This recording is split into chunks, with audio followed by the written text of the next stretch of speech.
the video now. Okay, everybody should have gotten a notice that we're recording.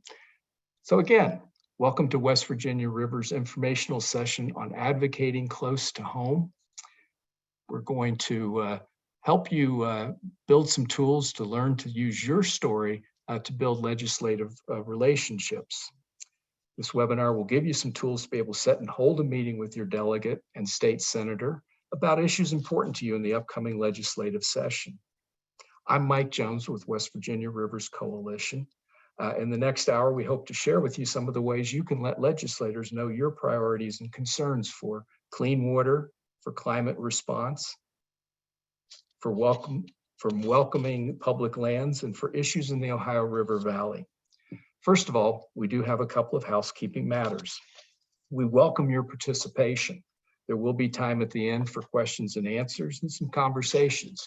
In the meantime, we invite you to put any questions or comments in the chat, and we'll get to them along with some live questions towards the end of the meeting. We would ask that you stay muted until you're talking at that. Secondly, we will be sharing some information in the chat as we go along, links and information about how to be an advocate.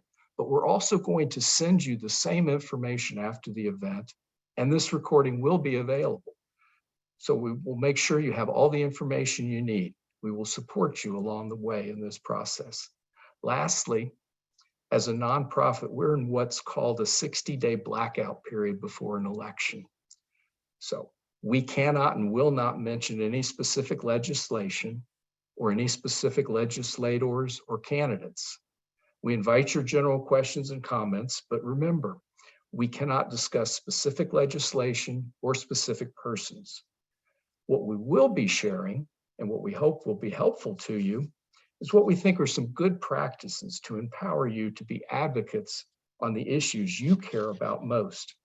I'm joined this evening with other West Virginia Rivers Coalition team members, Jenna Dotson, who will be talking about our water policy, Morgan King about climate action, Heather Sprouse, who will talk about the Ohio River Valley and concerns there, Kathleen Tyner, who will talk about our advocacy tools, and I'll be discussing public lands. So first, let me talk about just why do we advocate? What's the purpose of advocacy? Well, we advocate for a really simple reason.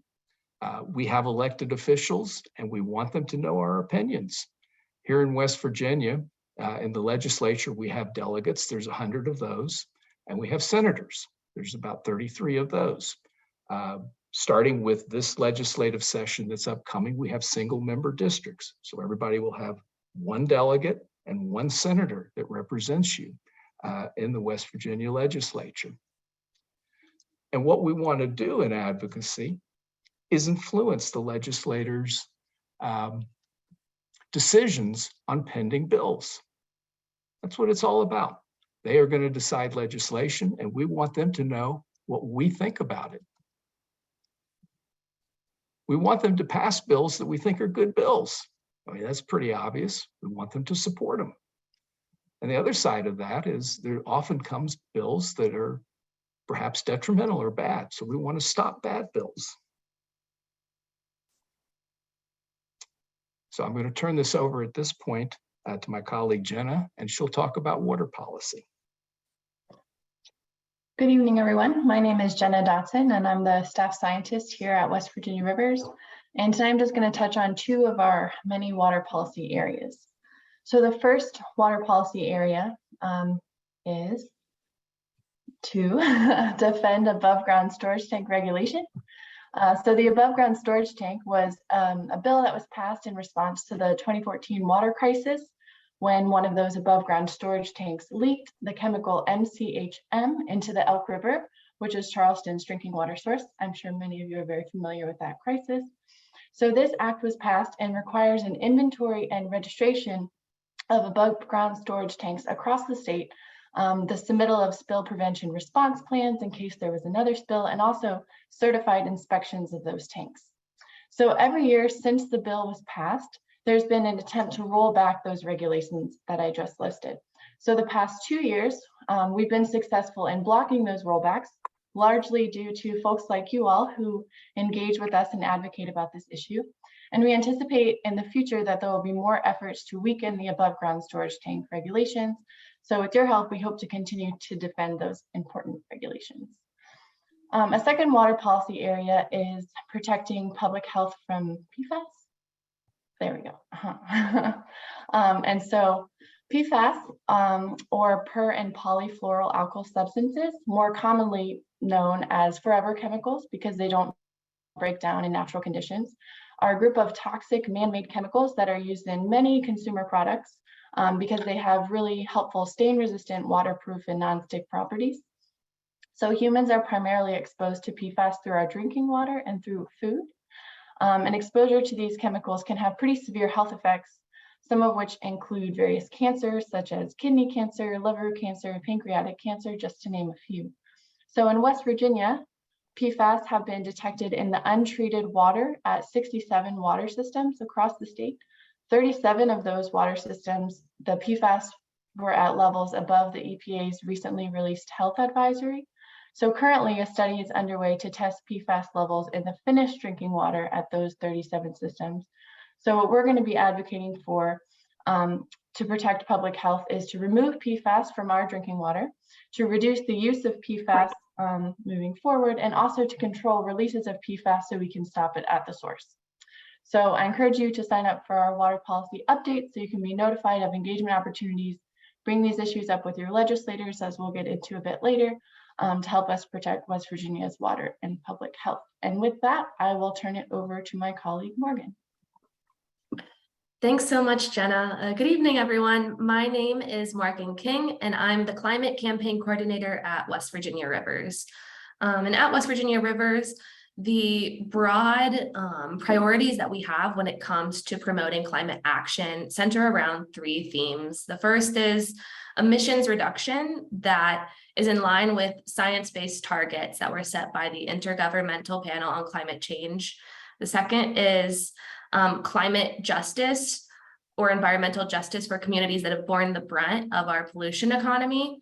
And then the third is a fair or just transition for our fossil fuel workers that have really powered our country for the past 100 years to ensure that they and their communities are treated fairly as the transition to a renewable economy takes place. So when it comes to actions for climate change that we're really interested in this year, the first that's aligned with our first broad goal of reducing emissions is supporting clean energy. This could be through reducing barriers, legislative barriers that are put up that prevents the renewable energy industry from growing in West Virginia, such as legalizing community solar. Another broad policy interest that we have is reducing methane pollution. This could be done by plugging the many abandoned oil and gas wells that West Virginia has. I think it's over 6,500 that is leaking methane pollution. But there are other ways, legislative ways that we can promote safe protections and regulations to reduce that methane pollution that will protect our air and water in our state. And finally, we're particularly interested in legislative measures that promote a just transition in West Virginia that uplifts our coal communities and advances environmental and economic solutions to ensure that our communities are at the forefront of policy discussions as we advance a clean energy economy. So if any of these topics are of interest for you, there's a couple links in the chat, and the next one that's about to be in the chat is something called the West Virginia Climate Pledge.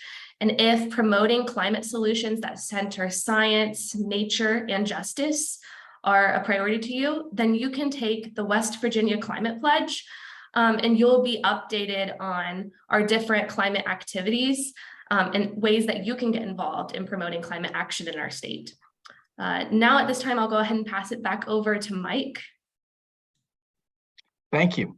I'm responsible for advocating for our public lands and to assure that they are usable and accessible to all.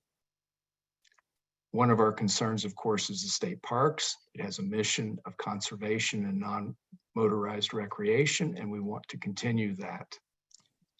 We're monitoring the proposed uses for state lands to make sure that they are compatible with the mission of conservation and non-motorized recreation.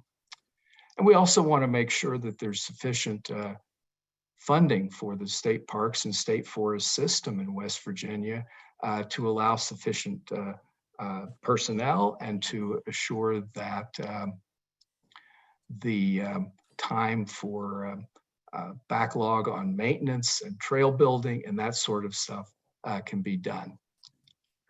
Also looking at our large amount of federal public lands, we're fully aware and support the heritage of pristine, clean headwaters in the Mon Forest. So now I'd like to turn it over to my colleague, Heather. Hello, everyone. Thanks so much for joining us. My name is Heather Sprouse. I'm the Ohio River Coordinator here with West Virginia Rivers Coalition. And so many of the policy priorities that you've heard this evening are increasingly important for folks that live along the Ohio River. My work focuses not only on river restoration itself, but also supporting communities that live along the river, and especially those that get their drinking water from the Ohio. So any of the topic issues that we've covered so far are really relevant to the Ohio River Valley. Research has just come out this year that tells us that last year the Ohio received the highest load of toxic discharges in the country. And so all the issues we've talked about, from a just transition to address climate change to PFAS in our drinking water systems, and a number of other priorities are also relevant when talking about the Ohio River. And one of the ones that we're also advocating for right now is for increased funding for oil and gas well oversight. There's not enough funding to make sure that all the oil and gas wells that are currently in existence are being used properly. There's just not enough inspectors. And so any of these are issues that you can be involved in if you live along the Ohio River Valley or love people that live and recreate there. And I think that recreation piece is really important. Developing a relationship with water, I think, is the first step to protecting our water. And so making sure that we have ample access and equal access to river recreation is also an important priority. And with that, I'm going to turn it over to Kathleen. All right, so I am sure hearing about all of these issues has already inspired you to become an even stronger advocate. And before we get into the toolkit and some of the nuances of how to be an advocate, I want to highlight this pyramid here, really high tech, but it's basically the theory of how citizen advocacy works. And the really exciting news when we looked at this is the first two levels, awareness and engagement. You're already there. You're aware that there's issues, you pay attention, and you're engaged. You're on a webinar at 7 p.m. on a Monday night. So high fives to all of you. So as we move up the pyramid, we become more and more impactful in our advocacy journey. So many of you are digital advocates. You respond to our action alerts when we call on you. You're engaged with our social media. You're sharing the word with your networks. Some of you make phone calls. And where we really want to see everybody go after this webinar is those one-on-one meetings with your decision makers. So next slide. All right, so I have a little menu where we'll get a little deeper into those sections of the pyramid. So up first, we have our action alert sign up. I think everybody here is already signed up through our action alert system. If you're not, I'll be adding you to our email list because you registered to this Zoom. So you can check that one off the list. Next up, we have social media. So those of you that maybe aren't social media managers or really interested in social media, you might not realize For nonprofits and other businesses or organizations you interact with, the way we get our message to new people and more people is when you interact with us on social media. It's as simple as liking and sharing, commenting. Whenever you do that, social media channels will actually show our posts to more people, and more eyeballs means more people power for political change. So I'm going to post links to our social media channels. We have Facebook, Instagram, and Twitter. And find my chat. I'll share these links as well in our follow-up email. So that's a real easy one. Next up, we have text. So we're moving up that engagement ladder. Our text message system is something I'm really excited about. It's a new feature where if you text this number and you text the word WV Rivers to 72572, you'll get an automatic text message from West Virginia Rivers with a sign-up form. If you fill that form out on your phone, you'll be opted in to receive the most urgent calls to action from West Virginia Rivers. And this mainly happens during the legislative session when perhaps a committee is meeting, or there is an opportunity for public testimony, or we need to fill a room. And we don't want folks to have to stand around all day at the Capitol. What we can do is text you when it's time to go, and you can use your time wisely. Also, if there is a very focused, targeted action, your legislator really needs to hear from you today because they're a decision maker, we might send a text message out on that. So it's just the most urgent, most important calls to action. And I will also share a link to that form in case you don't have your cell phone handy. You can fill it out on your computer and you still will be opting into our text system. So up next, we have Click to Call. So this is another really cool tool where we often package this with our digital action alert. So I'll send out a call to action saying, send a message on XYZ. And sometimes you have to click through a couple of screens. And one of those screens is the Click to Call. And it is so easy. And we don't have too many people take advantage of it, which is disappointing. So I want to challenge all of you when you see these Click to Call messages to do it, because all you do is click the button on your phone. You'll hear my lovely voice give you a prompt on what to expect, and you'll automatically be connected with a decision maker's office. You'll have a script on your screen to read, and most of the time, especially if you're calling after work hours, you'll just have to leave a voicemail. So it's really not intimidating and it's easy to do. And those phone calls are second to best thing to an in-person meeting. So I really hope some of you will follow up with that after hearing how simple that Click to Call system is. And so finally, we have those one-on-one meetings with decision makers and legislators. And Mike is going to walk you through how that works and how simple a meeting can be, so it doesn't have to be intimidating. Great, thank you, Kathleen, and thanks everybody for sharing with our group tonight all of the different policy areas that you can get involved in. So let me share with you the 9 steps to a successful meeting. The first one is kind of obvious. You set the meeting. Need to do it after the election, and there's really a couple of pretty simple reasons for that. They're out running their campaigns and they're just not going to have any time.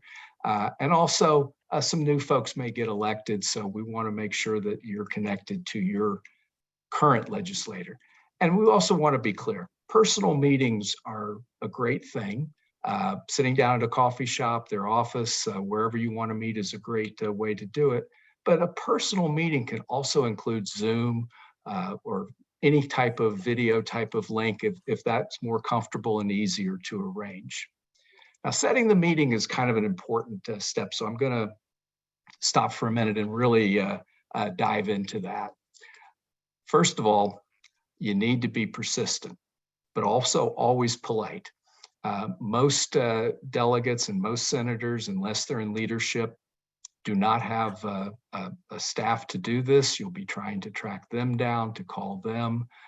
You may have to leave some messages, you may have to follow up with them. How do you find your legislator? And we're going to give you 3 links here. Find your legislator is a form where you type in your address and your zip code, and up pops your state senator and your state delegate. Remember, we now are going to have single member districts, so it's only 2 people that are involved. You can also go on the official westvirginia.gov site, and there's a link for all of the House of Delegate members and all of the senators. These are updated very quickly after elections, so hopefully it will be the most up-to-date information. And a hint for the newly elected. You're not going to necessarily find them right away on the House of Delegate list or the senator. Look to their campaign website or their Facebook or their Twitter or their business of how to contact them. And lastly, don't give up. We're here to help you. If you're having trouble getting a phone number or an email contact for a member of the House of Delegates or a state senator, reach out to us and we'll help as best we can to get you in touch with them to set up this meeting. So we've set the meeting. You're going to be persistent. Before the meeting, it's important to know your story.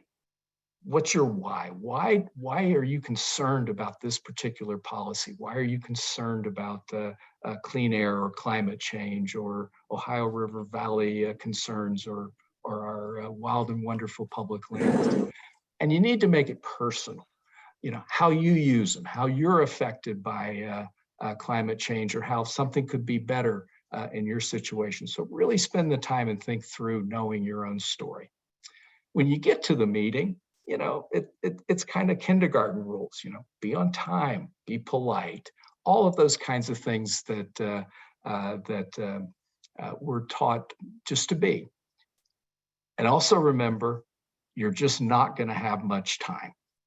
Get to the point, be persistent. We're going to do a little run through with Delegate Sprouse to kind of show you how a conversation might go and some key points, but really think before you get there, what is it that you want to say?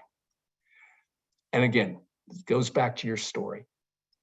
Tell your story. Tell why this policy is important to you or why a change or an improvement in this policy is important to you or your family or your life. Make it personal. They know the facts and figures. Tell them your personal story. That's what they'll remember after this meeting. And you want to have 1 or 2 or maybe 3 concerns to really focus on. You want to be focused. You want to give them a couple of action items. And very important, they're going to try to end the meeting pretty quickly. But before they do that, make your ask. This is what I would like you to do. I would like you to support this kind of legislation, or I would like you to oppose this action, and give them a takeaway. We're going to help you with that. But a takeaway is just a 1-page sheet of this is why this is important and these are policy concerns to consider. And again, we're back to our number 3 courtesy. You know, thank them for the meeting. They took time out of their work schedule. They're part-time legislators. And lastly, follow up. And we're going to show you in the conversation that Delegate Sprouse and I are going to have just exactly why it's important to follow up. So we're going to hold a little meeting here, and I've just walked into Delegate Sprouse's office. Hello, Delegate Sprouse. It's nice to see you again. Great running into you at Kroger last week. And you need to unmute. Yes, there you go. Yes, got it. Thank you. Sorry for that. Yes, we always need groceries, don't we? How can I help you today? Well, you know, I just love to hike in local state park. The family and I try to get out there every couple of weeks at least. You know, when I have time for hike for my family, it just brings us closer together. It's like everything that we're worried about just kind of drifts away and we can just be a family. I want to make sure that our state parks stay the way they are. You know, it was just such a comfort to me to be able to go to state parks and to do this when my parents passed away, just spending this time in nature. It's just so important to me. Yes, I remember your mom. What a great lady. Our public parks are so important to this community. I'm so glad you feel that way, Delegate Sprouse. I think there's some important issues to public parks that you'll be facing this session. Well, I study each bill carefully and then decide what's best for our area. Oh, I know.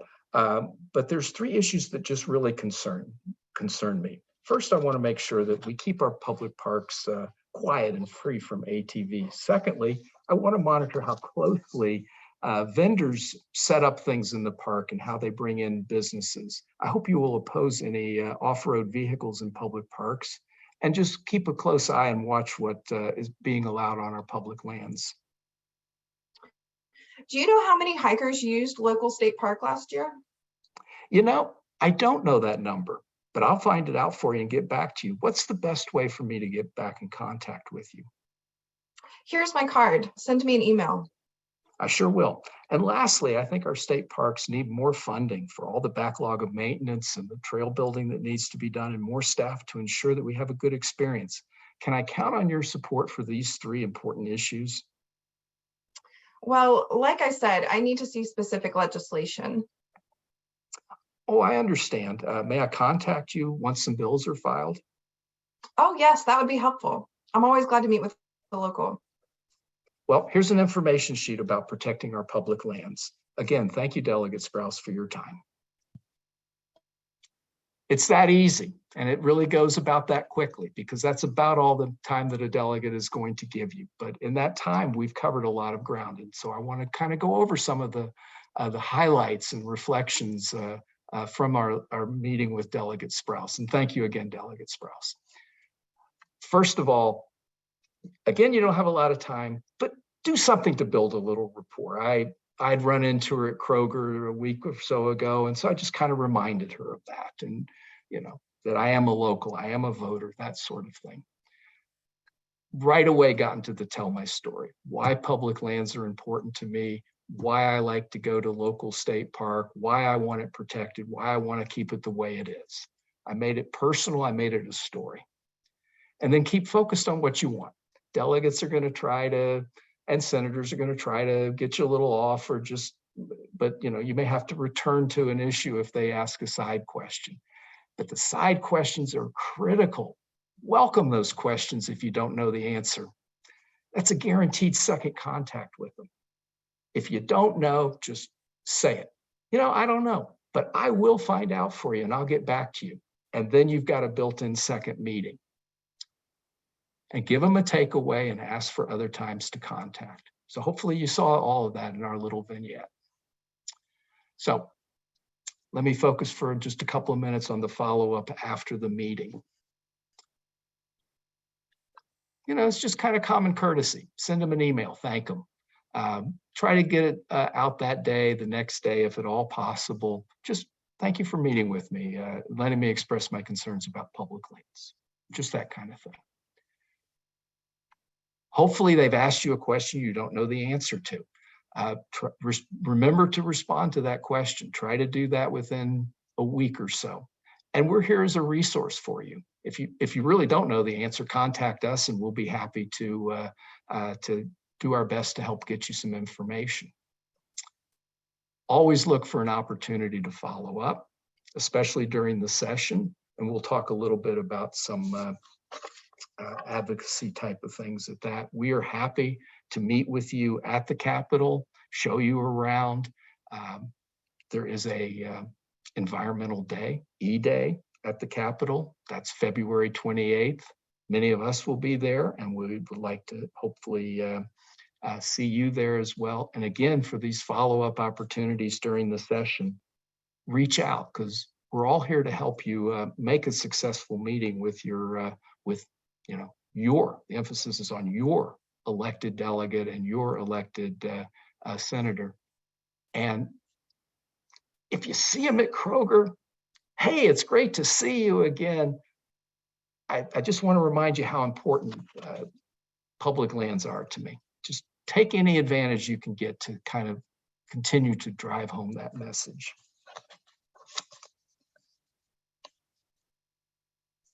So how do you get involved? How do you get this meeting set up?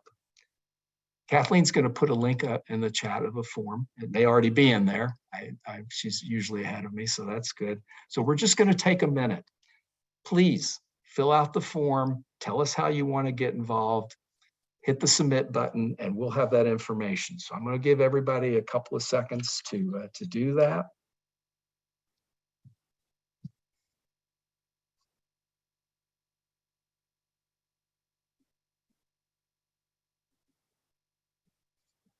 Give everybody a couple of another half minute or so. Let's get those forms filled out. Let us know what you're interested in trying to set up a meeting about, and we'll have that information to be able to help you do that.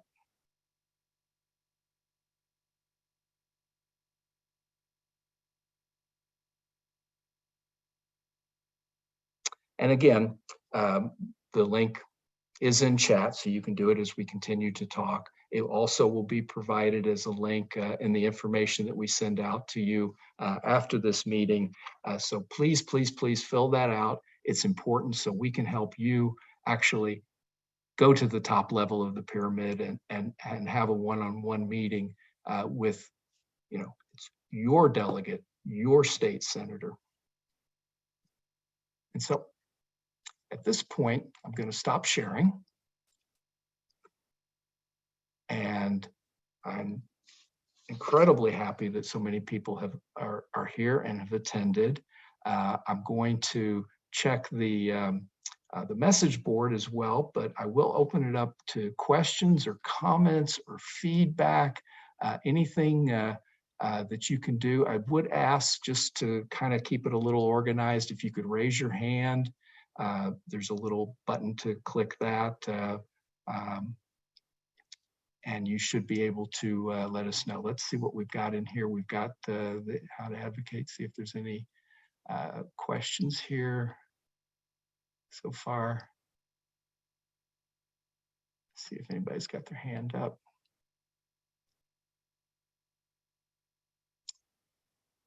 Anybody have any questions or comments?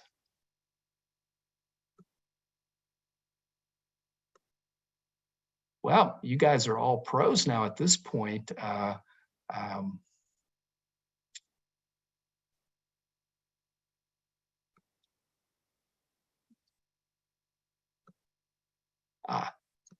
Angie, go ahead. Okay, all right. Thanks for all this overview. I just want to underscore one big takeaway that I got from you, Mike, and that was about telling your story. And this is based on years of observing the legislature and legislators in action, that during committee meetings on the floor, they will stand up and say, a constituent shared this with me. And it's telling that story. And even if it's just one story, one person, you can tell how much that has influenced and shaped their opinions and views on things. And they're sharing that with their colleagues as well. So I just want to reemphasize the power of one here, of one story, to really make a difference on policy outcomes. And then the other suggestion I had that you alluded to is the other thing I've witnessed in committee rooms watching the legislature is they're scrolling through Facebook when they probably should be paying more attention to the debate, but they very much watch social media, Twitter, Facebook, Instagram. So as Kathleen said, please share our posts, and also, communicating with them on their Facebook, especially thanking them is always an important thing around advocacy. If they've done the right thing, give them public acknowledgement, and social media channels are a great way to do that. So that's all I wanted to share. Great, thank you, Angie. Eileen has asked in chat, can't find where to put up my hand. It's in the more section and reactions, but her question is, what do you do when the delegate just does not respond to phone calls even after repeated efforts? And that is a challenge. These folks are part-time legislators and they've got full-time jobs and careers. Some of them are probably more responsive than others. What we recommend is polite persistence. Reach out on their social media pages, email, phone calls, that sort of thing. If anybody would like to share some experience on how to get a delegate to set a meeting, this would be a great time to do that.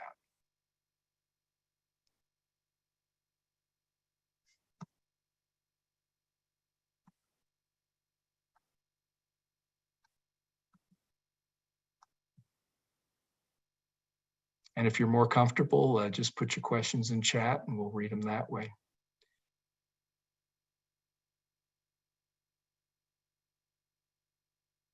I know we have a lot of good advocates in the Zoom tonight, so any helpful hints on how to best get a legislator to answer your phone call?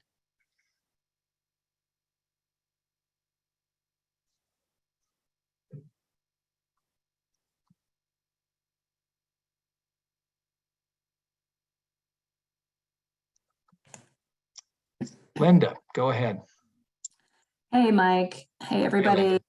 With West Virginia Rivers, thanks for putting this on. This is not really in regards to that particular topic, but I would just say that what we hear back from legislators is they don't really respond as well to emails. They really do want you to pick up the phone.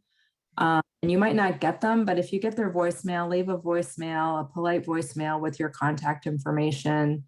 And that way they hear your voice. So I would just throw that out there for folks to think about. Great, thank you. Mel?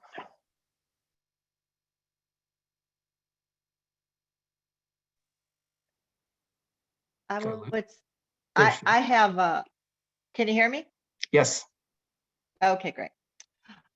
Anyways, I am one of the more fortunate people out here in Greenbrier County. I actually have a candidate I could support that was elected. Yeah, I know, it's very unusual, Eileen. Stephen Baldwin. And I actually attended his church once to meet him and also had a little campaign meeting, invited people. It wasn't well attended, but it sure got my husband and I on his radar, and he answers emails lickety split when we contact him. No problem. So, but I don't think that's the case for most people, that they don't want to have a meeting or a campaign meeting to support their candidate. So again, we can't really talk tonight about specific candidates or specific policies, but the point is well taken. if you can, if it's somebody you can support, having a house meeting was a great way to get to know them. That's a great idea. Angie suggested sometimes you just have to show up where you know they're going to be, whether it's at the Capitol or one of their public events. Yeah. Nancy, do you want to ask the question or do you want me to read it? Nancy Baldwin. Okay. Am I unmuted now? Yes, we can hear you Right. fine. All of this seemed focused on a one-on-one meeting. And I just wondered if that was intentional, that you recommend that. I have not met with any state legislators. I had an opportunity earlier this year to meet in Washington, D.C., and that was a different kind of construction. It had there were 2 or 3 constituents at the time. And I just wondered what the difference in dynamics that you might recommend. Well, I think that any kind of meeting you can get is great. If there's several people that are feeling the same way, that's certainly another message to the legislator. And I throw it out to my colleagues at Rivers or anyone else. We've discussed it as a one-on-one meeting just to kind of continue to build that personal relation, so you stand out as somebody, as a different voter than perhaps just the general constituents. But Does anybody else have any feelings or feedback on trying to set up a group meeting?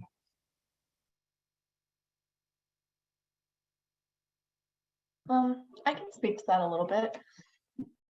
The format of the meeting would be a little bit different. I'm sure that you experienced this, Nancy, when you had your meeting in Washington, D.C., but you would have a short introduction at the beginning. And I think a good way, an effective way that I've seen to split it up is kind of each person has a little bit of time to tell their story with the associated policy ask at the end of their story. Or you can also tell your story, like each person tells their story, so they hear 3 stories and then you have all the asks at the end. But I think that if you have 2 or 3 constituents, then that just gives you a couple more stories to pull from to tell your legislator.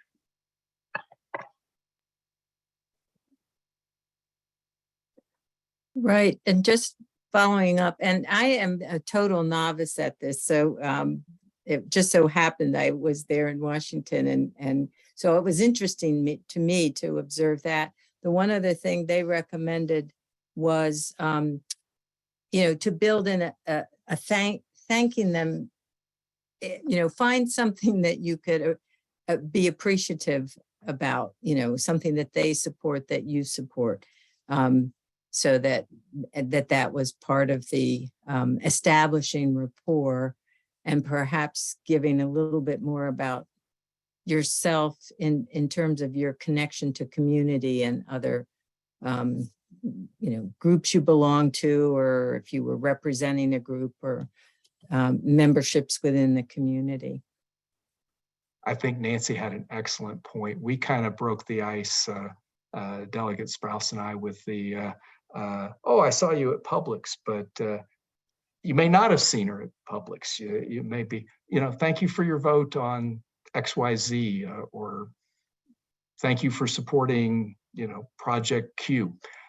So anything that initial icebreaker, building rapport, I think that's excellent feedback and advice.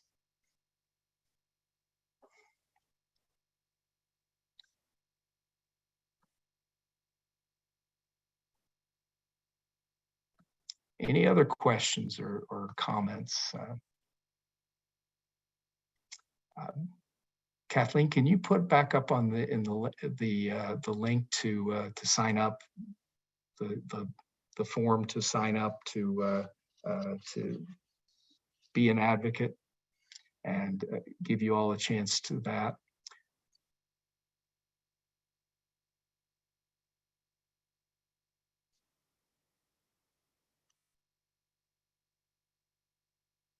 All right. Trying to see if there's any more questions in chat. I don't think I've missed any more questions. Does anybody else have any comments or feedback, or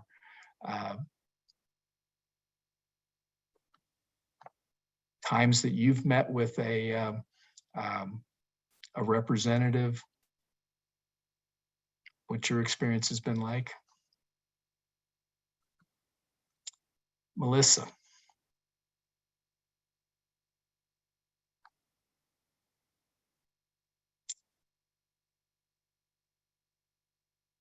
I'm not sure if you had your hand still up, but you're muted.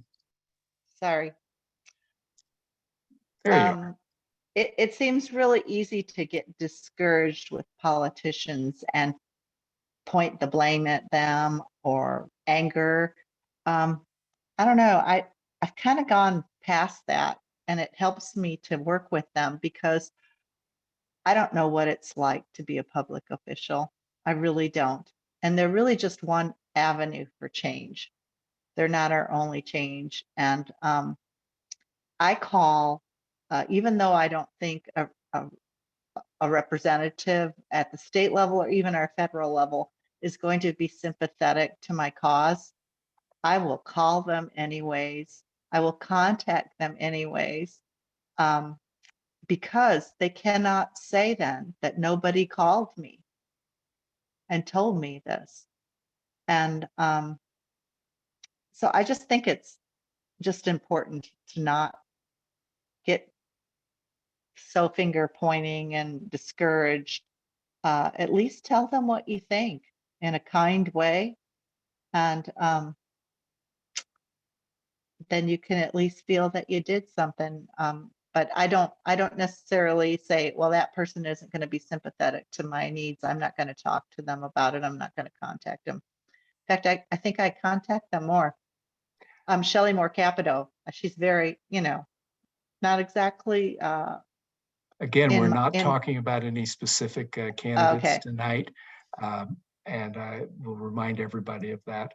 But I think that Mel's Okay. Mel's advice Well, anyways, yeah, just because you don't think someone's going to be sympathetic to your cause doesn't mean that you shouldn't contact them. That's it. and I think that's very true. And I'd like to amplify that.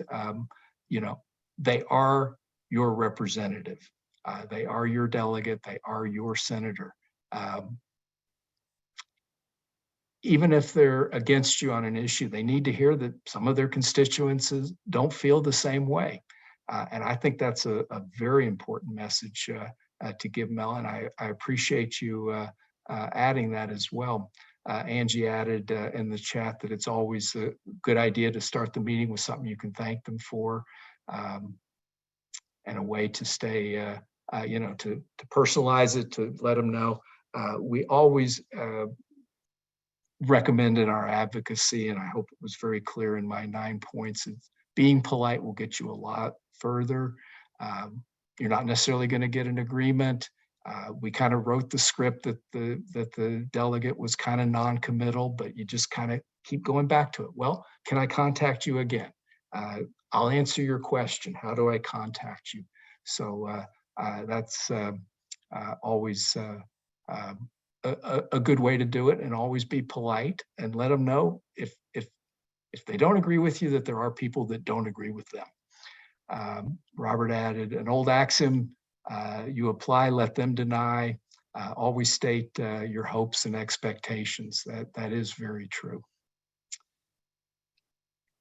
So does anybody else have any comments or war stories? And again, I would just remind you, we can't really talk about specific people at this point, but if we have any other comments, questions, suggestions, helpful hints.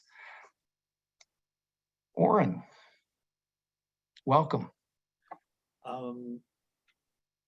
One helpful suggestion actually a couple. Be sure of your story before you engage, because when they try to flesh out what your opinion is, if you haven't told them directly from the start, they'll be trying to figure things out. And you need to be straight on your message. Rehearse it in advance if you have to. It's good to practice that way, even on Zoom. Also, most legislators will publicize their publish their calendar on their website, whether it's the official state office one or if it's a personal one. They'll often put their calendar there. So if you know you hate to be an after lunch person because they're probably going to be tired and probably ate turkey and going to sleep on you, you can watch their schedule to find out when they go eat, when they take their break. It's, in my experience, it's always good to go. I usually aim for after committee meetings. They're usually a bit more amenable to meeting up with people because they're trying to de-stress from any meeting. Just a hint. Great, Oren, thank you so much for that. Linda agrees with you. A great place to catch them in Charleston is right when they're coming out of the committee meeting. It's a good way to catch them and to advocate. So appreciate both the comments on that. And Robert and emphasized also what you said, Oren, just practice, practice, practice, stand in front of the mirror, and practice what you're going to say. But when you're there, all that practice is just going to make you sound natural. And again, I just want to go back to how important your story is. It's more important than whether you forgot one point or would have said something different. Your story is what they're going to remember. And I just cannot emphasize that enough. So I'm going to do a last call if anybody wants to make another comment. I can make a quick comment, Mike. Yeah, I was please. just wondering, since we have so many wonderful advocates on the call tonight, if there were any resources that we as West Virginia Rivers could provide to you all that would make it easier to set up these meetings or make you feel more prepared for the meetings. Yeah, we're going to be following up, absolutely. But yeah, we'd love feedback on what would be helpful to you. Good question. Thank you, Jenna.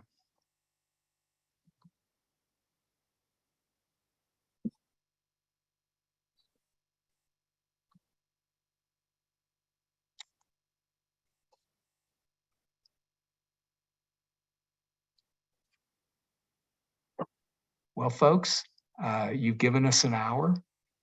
We appreciate it very, very much. We hope, Robert Scott asked a really good question. Meetings with staff or meetings, what we're advocating for at this point is meetings in your district so you don't have to travel. A lot of times you can get a meeting with some kind of staff person. If they have a staff, remember, these are part-time legislators.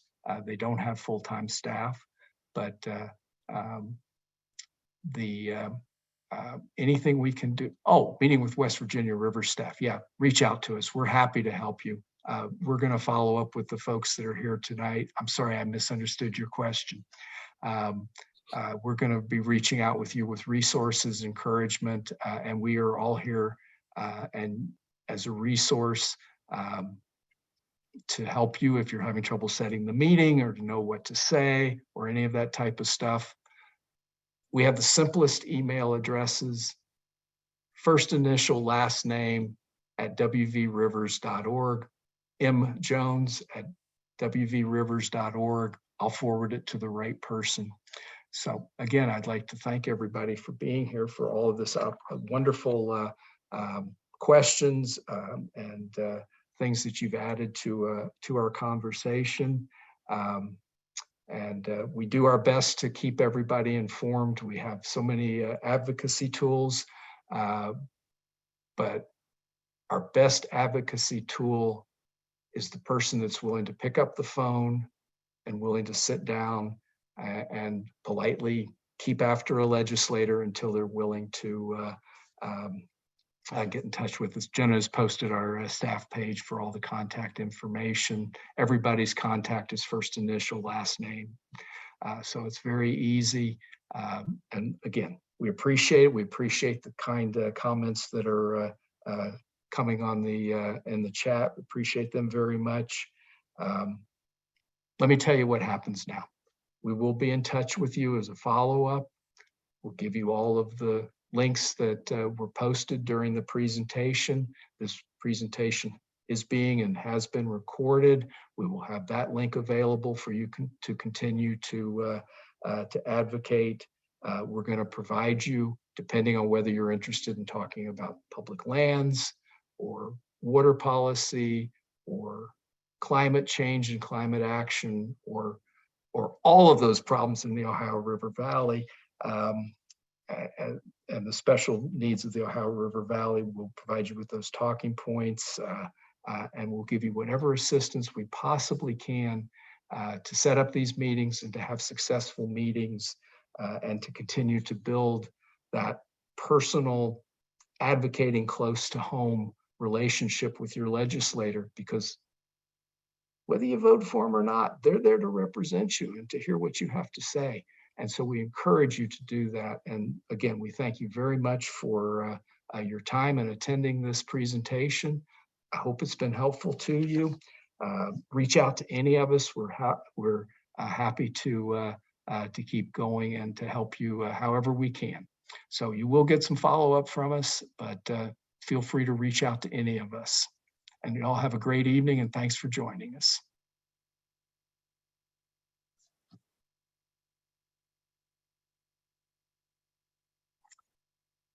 Staff wants to hang on for a minute, that would be good. I think you can end the recording now.